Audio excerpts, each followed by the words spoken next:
హైదరాబాద్లో ప్రతిపక్ష అధికార పక్ష ఎమ్మెల్యేలు మా ఎంపీ బలరాం నాయక్ గారు కూడా అందరం కూర్చొని ఈ యొక్క జీవోను రద్దు చేయాలి, ఇది అటవీ ప్రాంతాల ప్రజలకు అన్యాయం చేస్తున్నదని మనము ఆ రోజే తీర్మానం కూడా పెట్టడం జరిగింది. అది ఇక్కడ దాకా విస్తరణ అనేది కాదు, అది తాడోబా మహారాష్ట్ర ఆ ప్రాంతంలో.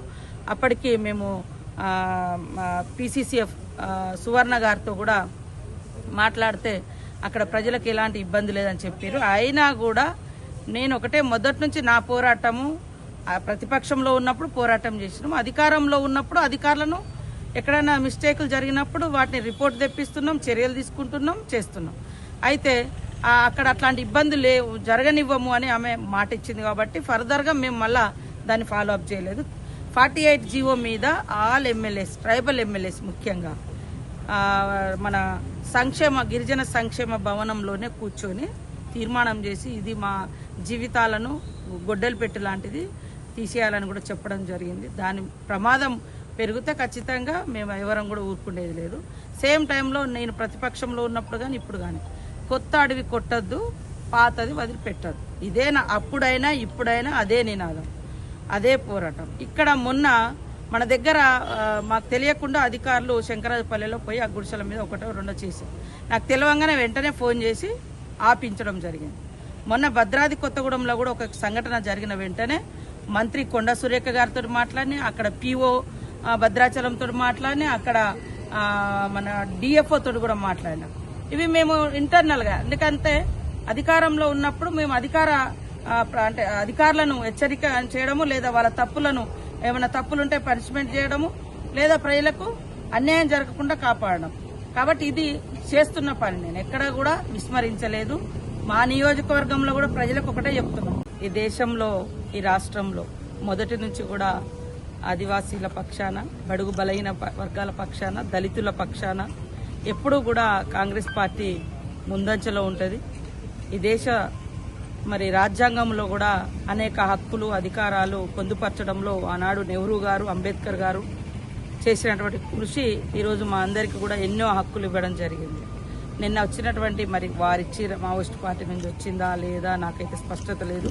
బట్ కొంతమంది అందులో ఉన్న మ్యాటర్ ఒకటి ఉంటే ఇష్టం ఉన్నట్టుగా తమ రాజకీయ కక్షను కూడా చూపించుకుంటా ఉన్నారు వేరే వాళ్ళు. అంటే ఆ లేఖను ముందు పెట్టి వివిధ పత్రికలు, మీడియా వాళ్ళు, దాని వెనుక రాజకీయ పార్టీలు సీతక్క టార్గెట్, సీతక్కకు సిగ్గు లేదా అన్నారు, అది ఇదని ఎంత గలీజ్గా మాట్లాడుతుంటే మాకు కూడా చాలా ఆవేదన ఉంది. మేము పదవుల్లోకి వచ్చినాం కానీ మనసులు మారడమో లేదా ప్రజలకు దూరంగా లేము. నిన్నటి నుంచి 2 రోజుల నుంచి కూడా నేను ఇదే వారంలో 2-3 రోజులు మన ములుగు కావచ్చు, అటు అంతకుముందు ఆదిలాబాద్లో ఇన్ఛార్జిగా ఉన్నప్పుడు అటు కావచ్చు, ఎక్కడ తిరుగుతూనే ఉన్నా. కానీ నన్ను ఓడించాలని చాలా శక్తులు ఎలక్షన్లో పనిచేసిండ్రు. తర్వాత నేను ఒక ఆదివాసీ బిడ్డగా జనరల్ పోర్ట్ఫోలియో రావడాన్ని కూడా చాలా మంది జీర్ణించుకోలేక, ముఖ్యంగా TRS వాళ్ళైతే ఇంకొక మా దాంట్లో ఉండేటువంటి ST వర్గాలలో కూడా రెచ్చగొట్టే కార్యక్రమాలు కూడా చేశారు. నాకు మొదటిసారి ఆదివాసీ బిడ్డగా 75 సంవత్సరాల తర్వాత ఒక కోయ జాతి నుంచి మంత్రి పదవి వస్తే కూడా సహించలేక పర్సనాలిటీని దెబ్బతీసే వీడియోలు లేనిపోని అని పెట్టారు. నేను వచ్చినటువంటి లేఖలో కొన్ని మావోయిస్ట్ పార్టీలు వాళ్ళ సంబంధించినటువంటి లేఖ, అది నాకు క్లారిటీ లేదు, బట్ వాళ్ళ లేఖనా కాదా వాళ్ళ పేరుతో వచ్చింది కాబట్టి మీరు అడుగుతున్నారు కాబట్టి చెప్తున్నా.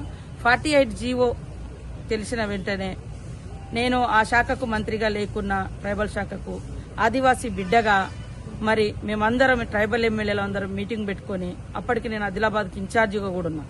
సో అక్కడ ఉన్నటువంటి మాట్లాడండి. ఆ రోజు కాంగ్రెస్ ప్రభుత్వమే అటవీ హక్కుల చట్టం తెచ్చింది. ఆ చట్టం ప్రకారం ఖచ్చితంగా గిరిజనులకు, మన ఆదివాసులకు న్యాయం జరగాలని అసెంబ్లీలో ప్రతిపక్షంలో ఉన్నప్పుడు ప్రతిరోజు పోరాటం చేసిన అసెంబ్లీలో.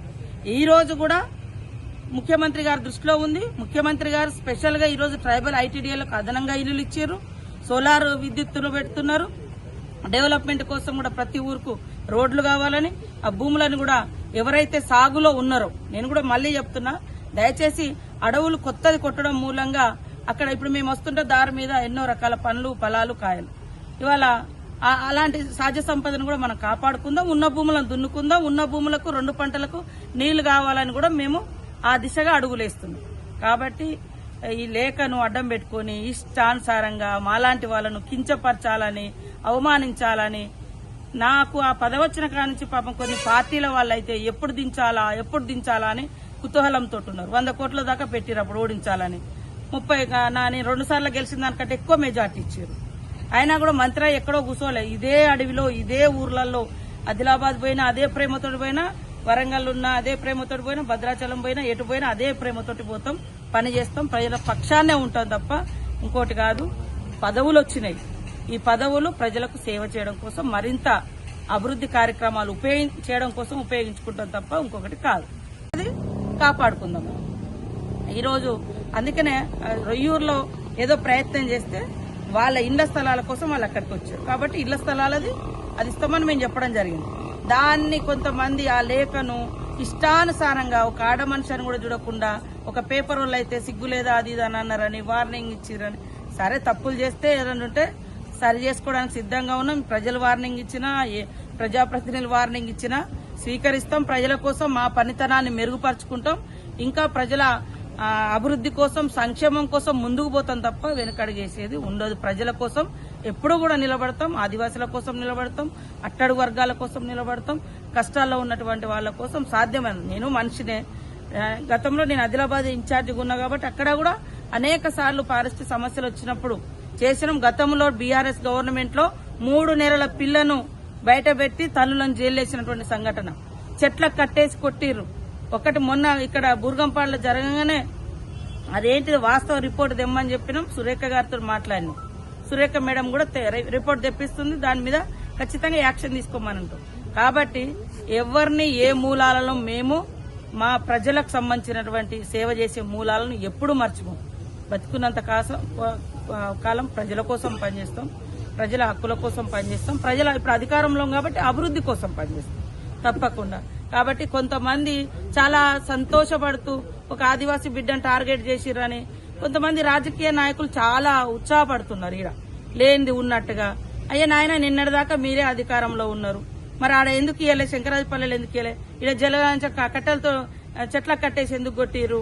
ఇదే భద్రాద్రి కొత్తగూడెంలో అనేక మందిని ఇబ్బంది పెడితే అక్కడ ఫారెస్ట్ ఆఫీసర్ మీద కూడా దాడి చేసిరు. ఆదిలాబాద్ లో జైల్లో పెట్టిరు, చెట్లకు కట్టేసి కింద కొట్టిరు. ఇవాళ హిట్ టీవీ యాప్, ఇందులో short news, live news, entertainment shows, movies, digital magazines తో పాటు మీ జిల్లా వార్తలను కూడా ఫ్రీగా చూడొచ్చు. అంతేకాదు, కేజీ నుంచి పీజీ వరకు విద్యార్థులకు స్కాలర్షిప్ కూడా అందిస్తున్నాం. ప్రతి వారం 10 మందికి లక్కీ డ్రా ద్వారా ఒక్కొక్కరికి 10,000 రూపాయలు అందిస్తున్నాం. ఇంకెందుకు ఆలస్యం? వెంటనే హిట్ టీవీ యాప్ ని డౌన్లోడ్ చేసుకుని ఫ్రీగా ఎంటర్టైన్మెంట్ పొందండి. Hit TV app. Hit TV app.